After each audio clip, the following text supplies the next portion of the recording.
हमारे मुल्क में गवर्नमेंट का कहना है कि हालात जो हैं बिल्कुल काबू में आ चुके हैं, सियासी लिहाज से, डिप्लोमेटिकली, मिलिटरीली, इकोनॉमिकली।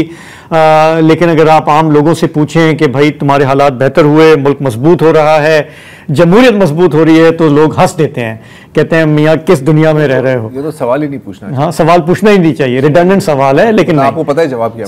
सरकार है, सरकार रोज आके हमें खुशखबरियां देती है। तो थोड़ा सा आपने सोचा कि आज हम इस पे बात करें।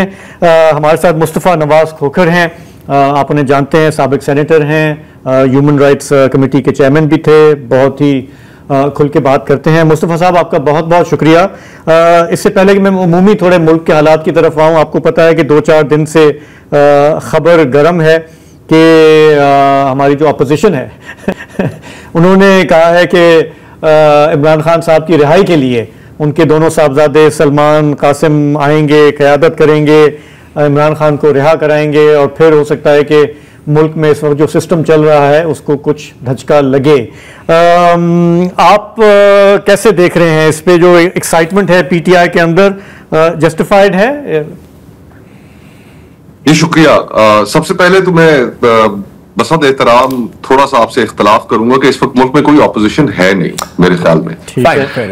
इसीलिए इन्होंने हंस के अल्फाज बोला है ऑपोजिशन। नहीं, ठीक है, सही है जी। अब अफसोस होता है कि देखें, एक बहुत बड़ी एक्सरसाइज होती है जब बजट लेकर आया जाता है, तो उस वक्त बजट पेश करने के फौरन बाद अखबारात में जो मुख्तलिफ इदारिये छपे, तो तकरीबन हर कॉलम में, हर एडिटोरियल में एक चीज कॉमन थी कि जिसमें कहा गया, और एक चीज मुश्तरक थी कि मुल्क में ऑपोजिशन का कोई वजूद नहीं है। हमें वो वक्त भी याद है कि जब ऑपोजिशन के बहुत महदूद नंबर हुआ करते थे, जिस तरह आप माजी में अगर देखें तो 16-17 लोगों के साथ शहीद बीबी ने जो ऑपोजिशन की, उन्होंने 2/3 अक्सरियत वाली हुकूमत मियां नवाज शरीफ साहब की, उनको एक बड़ा टफ टाइम दिया था। फिर इसी तरह परवेज मुशर्रफ की भी एक ऑपोजिशन थी, जो ऑपोजिशन इतनी आसान नहीं थी हैंडल करना। 2002 के इलेक्शंस के रिजल्ट्स भी हमारे सामने मौजूद हैं। लेकिन आज अफसोस के साथ कहना पड़ता है कि ऑपोजिशन की जमातों में कोई इत्तेहाद नहीं है, कोई कॉमन एजेंडा नहीं है, और ऑपोजिशन की जो सबसे बड़ी जमात है, जिसके इस वक्त क्लोज टू 93 MNAs हैं कौमी असेंबली में, एक सूबे में हुकूमत भी है, उसमें भी बहुत ज्यादा फुकदान है कि लोग उसको सीरियसली लें बतौर एक बड़ी ऑपोजिशन जमात के। इंटरनल राइवलरीज हैं, ग्रुपिंग्स हैं, एक कोई एक बात कहता है, दूसरी कोई दूसरी बात कहता है। और जो आपने सवाल पूछा था कि जो इमरान खान साहब के साहबजादों के बारे में जो खबर सामने आई है कि उनके बेटे अब आएंगे और एक मूवमेंट को, तहरीक को लीड करेंगे, तो मैं इसको इसी नजर से देखता हूं कि शायद उन्हें भी, उनकी जानिब से भी एक अदम एतमाद है अपनी जमात की दीगर क़यादत के ऊपर। उनकी ऑर्गेनाइजेशंस मौजूद हैं, उनके MNAs, MPAs सैकड़ों की तादाद में मौजूद है, हर सूबे के अंदर एक ऑर्गेनाइजेशन मौजूद है। उन सब पर ये अदम एतमाद है कि वो कोई पिछले कई माह से उनकी, हमें जो बयानात सुनने को मिल रहे हैं इमरान खान साहब के, वो चाहते हैं कि कोई मूवमेंट चलाई जाए हुकूमत के खिलाफ, लेकिन बाकी जमात उनकी शायद इस जानिब कोई माइल नजर नहीं आती। तो इसी वजह से शायद उन्होंने सोचा हो कि बेटों को लेकर आया जाए और वो लीड करें, तो शायद उन्हें वो एक मतलूबा लेवरेज मिल जाए और नेगोशिएशंस के दरवाजे खुल जाए एस्टेब्लिशमेंट के साथ। लेकिन इसमें भी कुछ मुझे मुश्किलात नजर आती हैं। For example, I don't know कि जो इमरान खान साहब के साहबजादे हैं कि उनके पास POC कार्ड है या नहीं। अगर वो सिर्फ ब्रिटिश नेशनल्स हैं तो एयरपोर्ट से ही उनको वापस डिपोर्ट कर दिया जाएगा और तहरीक बहुत जल्दी दम तोड़ जाएगी। तो हुकूमत के पास भी बहुत हथकंडे हैं। राना सनाउल्लाह साहब की मैं स्टेटमेंट देख रहा था जिसके अंदर उन्होंने गिरफ्तारी का भी इशारा दिया, लेकिन उससे पहले हुकूमत मेरे ख्याल से उन्हें डिपोर्ट कर देगी, तो शायद वो नौबत ही ना पहुंचे गिरफ्तारी की। तो एंड ऑफ द डे तो ऑनेस्टली इस वक्त मुल्क में जो हालात हैं उसमें ऑपोजिशन की सियासत का, एक मुतहरिक सियासत का बहुत बड़ा खिला है, फुकदान है। और ऑपोजिशन जमातें मेरे ख्याल में उसको फिल नहीं कर पा रही। लेकिन मुस्तफा साहब, अगर मैं थोड़ा सा इसमें पुश बैक करूं, अगर हम पीटीआई के अगर पीटीआई के नुक्ते नजर से इसको देखने की मैं कोशिश करूं, तो वो कहेंगे कि यार हमने तो बड़ी कोशिश की है। देखिए, हमारा मतलब इंतखाबी निशान भी छीना किया, फिर रिजर्व सीट्स की जो बंटवारा हुआ है वो आपके सामने है, एक मार्च भी हुआ था, उसका जो अंजाम है वो भी सामने है, मतलब कॉर्नर मीटिंग्स, इस तरह की एजिटेशन, प्रोटेस्ट, सारी चीजें कोशिश की हैं। ये एक तरह से एक डेस्परेशन नहीं लगती कि अब मतलब कासिम साहब, सुलेमान साहब आएंगे तो शायद एक फिगर हेड बन जाए? तो फर्ज करें कि वो आ जाते हैं, फर्ज करें उनको डिपोर्ट नहीं किया जाता, और अगर गिरफ्तार किया जाएगा तो मेरा ख्याल है कि हुकूमत की तरफ से एक तरह से ओन गोल ही होगा। वो इंटरनेशनलाइज करना चाहेंगे। तो आई मीन इस वक्त अगर पीटीआई ऑपोजिशन करना चाहे भी सही, तो क्या ऑप्शंस हैं उनके पास रियलिस्टिकली? ज़रार भाई, हमारे सामने एक एग्जांपल रिसेंट मौजूद है, नहरों का मसला। नहरों के मसले के ऊपर हमारी एस्टेब्लिशमेंट, हमारी गवर्नमेंट ने एक फैसला किया और बड़े बजिद थे और कि हम ये नहरें बना कर रहेंगे। लेकिन एक बड़ा पुशबैक आया सिंध में, मुख्तलिफ जमातों ने फौरन आपस में इत्तेहाद किया और फिर लोग सड़कों पर भी बाहर निकले, एहतजाज भी हुए और हुकूमत को वो फैसला वापस लेना पड़ा। तो ऐसा नहीं है कि एक अच्छी सियासत की गुंजाइश मौजूद नहीं है। हमारे अभी सामने कई ऐसे वाकयात हुए हैं। अब 1 फरवरी को जो पाकिस्तान के लोगों ने फैसला दिया, जितनी आपने बातों का जिक्र किया कि तहरीक इंसाफ के जो कायद थे इमरान खान साहब, वो जेल में थे, उनकी जमात से उनका इंतखाबी निशान ले लिया गया था, कोई कॉर्नर मीटिंग नहीं, कोई जलसा नहीं, इलेक्शन वाले दिन इंटरनेट को बंद कर दिया गया, लेकिन उसके बावजूद पाकिस्तान के लोगों ने उन्हें वोट दिया। आज भी बच्चा बच्चा पाकिस्तान का इस हुकूमत को गैर नुमाइंदा हुकूमत समझता है। लेकिन 9 फरवरी को क्या हुआ, 10 फरवरी को क्या हुआ कि जो लोग जिनसे इलेक्शन दिन दहाड़े छीना गया वो चुप करके घरों में बैठे रहे और उन्होंने सूरत हाल को तस्लीम कर लिया। और वो एक ऐसा टाइम होता है कि जिसमें पूरा मुल्क चार्ज होता है। आप के हक में इतना बड़ा फैसला आया और उसके बाद आप बाहर ही नहीं निकले। आप जो एहतजाज करने का वक्त था उसमें आप घरों में बैठ गए। तो और फिर उसके बाद मुतवातिर और भी कई वाकया आए, जिस तरह 26 कॉन्स्टिट्यूशनल अमेंडमेंट आई, वो एक ऐसा मौका था कि जिसमें जुडिशरी को टेक दी जा सकती थी, जुडिशरी के साथ खड़ा हुआ जा सकता था। एक तहरीक इंसाफ के अंदर बड़े नामवर वकला भी शामिल हैं, लेकिन हमने क्या देखा कि कोई मुल्क के अंदर जुडिशरी के साथ अपोजिशन उस तरह नहीं खड़ी हो सकी। एक अपॉर्चुनिटी थी, उस अपॉर्चुनिटी को नहीं, और हुकूमत गलत काम, अनकॉन्स्टिट्यूशनल काम करने जा रही थी। जो कॉन्स्टिट्यूशन का स्पिरिट है उसको उसने डिफीट किया 26 कॉन्स्टिट्यूशनल अमेंडमेंट के जरिए। वकला के अंदर एक बहुत बड़ा रिएक्शन था, लेकिन उसके ऊपर ऑपोजिशन की जो बड़ी जमात है और दीगर जमातें भी वो कैपिटलाइज नहीं कर सकी।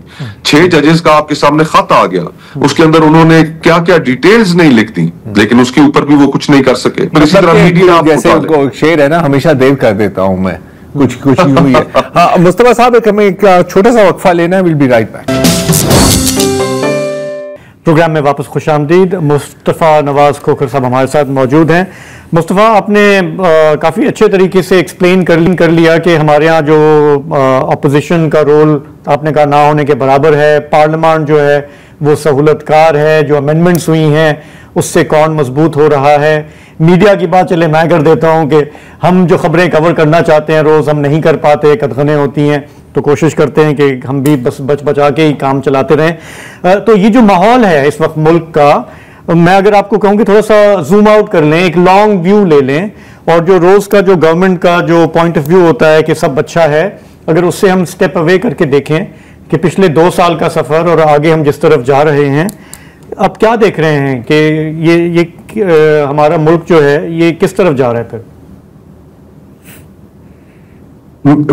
शाज़ी भाई, मेरे ख्याल में देखें कई ऐसे वाकयात हुए हैं जिन्होंने हमारा फोकस शिफ्ट कर दिया है, और जो दुनिया के भी इस वक्त हालात है कि जो एक इंटरनेशनल ऑर्डर कोलैप्स हुआ है, इजराइल गाजा कॉन्फ्लिक्ट, और जिस तरह वहां एक ओपनली एक जेनोसाइड हो रहा है और दुनिया खामोश तमाशाई बनी बैठी है। तो इस माहौल में वापस एक तरह से ममालिक उस सूरत हाल में चले गए हैं, या दुनिया उस सूरत हाल में चली गई है कि प्रेडेटर और प्रे वाला रिश्ता अब दोबारा से हम उस दुनिया में चले गए। बिल्कुल। तो ऐसे माहौल में एक वक्त था कि जिसमें पाकिस्तान में ये एक एहसास होता था, हमारी एस्टेब्लिशमेंट के अंदर भी ये एहसास पैदा होता था कि यार कि हम एक लिमिट तक जाए, अगर हम ने वो क्रॉस की तो शायद वेस्ट से रिएक्शन आए, हमें जीएसपी प्लस के अंदर कोई प्रॉब्लम हो, तो एक कंसर्न जरूर होती थी कि अमेरिकन कुछ कह देंगे। लेकिन अब जिस तरह की दुनिया का हमें सामना है और जिस तरह के वाकयात हम अमेरिका में देख रहे हो रहे हैं, तो अब उस तरह का एक प्रेशर भी खत्म हो चुका है। तो जरा जो रियासतें हैं, पूरी सिर्फ ये नहीं कि पाकिस्तान में बल्कि पूरी दुनिया में जो अथॉरिटेरियनिज्म है उसके लिए एक गुंजाइश बहुत बड़ी पैदा हो गई है कि वो जो कुछ करता रहे उससे पूछताछ नहीं होगी और ना ही उसके ऊपर कोई एक्सटर्नल प्रेशर आएगा। इंटरनली अगर हम देखें तो अभी तक हमने अपनी जो फॉल्ट लाइंस हैं, हमारी बड़ी पाक भारत कॉन्वर्सेशन जो थी उसके अंदर शुक्र है कि हम उसमें हमारा पलड़ा भारी रहा, लेकिन जो हमारी इंटरनल फॉल्ट लाइंस है उनको अभी तक हम एड्रेस करने के लिए उस तरह तैयार नहीं है। चंद दिन पहले वजीरिस्तान के अंदर एक बहुत बड़ा प्रोटेस्ट होता है, लोगों के अभी भी टेररिज्म के हवाले से लोग चाहते हैं कि ये प्रॉब्लम हल हो, लेकिन शकूक व शुबहात नहीं दूर हो रहे। इसी तरह बलूचिस्तान की सूरत हाल आपके सामने है। और फिर इन तमाम चीजों के दरमियान हुकूमत तो बेशक कहती रहे कि जी मैक्रो लेवल के ऊपर जो इंडिकेटर्स है माशी वो बेहतर हुए हैं, और कुछ हद तक ये बात दुरुस्त भी है, ये तस्लीम करना पड़ेगा, लेकिन माइक्रो रियलिटीज तो बिल्कुल चेंज नहीं हुई। फॉर एग्जाम्पल आज बिजनेस रिकॉर्डर के अंदर 2 एडिटोरियल्स छपे हैं, मोतबर अखबार है कारोबारी दुनिया का, और एक चीज जो कही गई कि 22% तक इस वक्त मुल्क के अंदर बेरोजगारी पहुंच चुकी है, और ये खतरनाक तरीन हद है। पाकिस्तान ने शायद इससे पहले इस तरह की बेरोजगारी की लहर नहीं देखी जो आज हम विटनेस कर रहे हैं। फिर साथ ही दूसरे इदारे के अंदर उन्होंने लिखा कि मई के महीने में सबसे ज्यादा पाकिस्तानी मुल्क छोड़कर बाहर रोजगार की तलाश में निकले, और पहले जो 6 महीने इस साल के तकरीबन 3 लाख पाकिस्तानी निकल चुका है। तो यहां पर मुल्क के अंदर जो माशी हालत है लोगों की वो तो बिल्कुल तब्दील नहीं हो रही। सैलरीड तबका, आप तनख्वाहदार तबका देख लें, वो paying taxes through the nose, लेकिन उनका कोई तर्जुमान नहीं है, उनके लिए एक बहुत बड़ी मुश्किल है और कोई रिलीफ उनको नहीं मिल पा रहा। इसी तरह आप एग्रीकल्चरल सेक्टर उठाकर देख लें, किसान आपका तबाह बर्बाद हो चुका है। 5 बड़ी फसलें आपकी जो मुल्क की हैं वो 5 बहरान का शिकार हो गई हैं। फिर यानी कि ये जो आपकी लार्ज स्केल मैन्युफैक्चरिंग है वो आपकी डिक्लाइन में चली गई है। तो ये बड़ी बातें लोग सुनते तो हैं, लेकिन उनको हम अपने इर्द गिर्द देख रहे हैं, अपनी जिंदगियों में देख रहे हैं कि मैशत के अंदर उस तरह की तब्दीली हुकूमत नहीं लेके आ पा रही, और ना ही वो रिफॉर्म्स आ रही हैं। जिस तरह आपने प्राइवेटाइजेशन करनी है, जो आपने ट्रिलियंस ऑफ रुपीज के टैक्स रिलीफ लोगों को दे रखे हैं, जो अयाशी कर रहे हैं टैक्स पेयर के पैसे पे, वो खत्म नहीं हो रहे। शाहाना अखराजात, यानी कि एक तरफ आप कोई रिलीफ नहीं देते तनख्वाहदार तबके को, लेकिन चेयरमैन सेनेट और स्पीकर कौमी असेंबली अपनी तनख्वाहें बढ़ा लेते हैं, सदर हाउस और वजीर आजम हाउस का खर्चा बढ़ जाता है।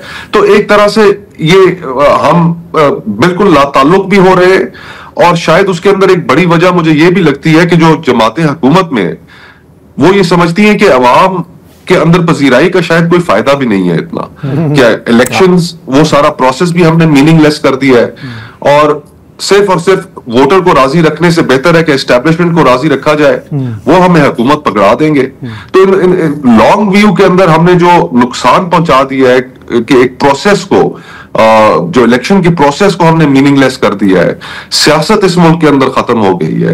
तो ये लॉन्ग रन में पाकिस्तान में का मैं कोई जमहूरी मुस्तकबिल अच्छा नहीं देख रहा, और इन्हीं चीजों की वजह से हमारे यहाँ बड़े बड़े बहरान जन्म ले सकते हैं।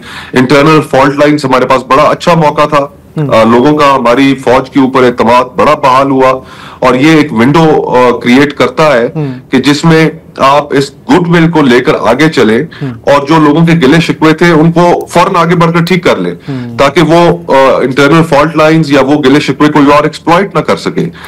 लेकिन मुझे ये नहीं नजर आ रहा कि ऐसा हो रहा है। तो मुस्तफा साहब, बस आखिरी 1-2 मिनट है, मैं सिर्फ ये जानना चाह रहा हूं कि आपने जो पिक्चर पेंट की, मेरा ख्याल है काफी लोग उससे अग्री करेंगे, लेकिन कहीं पे कोई सिल्वर लाइनिंग है या हम बस ना ही समझें? मैं बताऊं? आप बताएं। आप बताएं। हम तो आपस में बात करते हैं।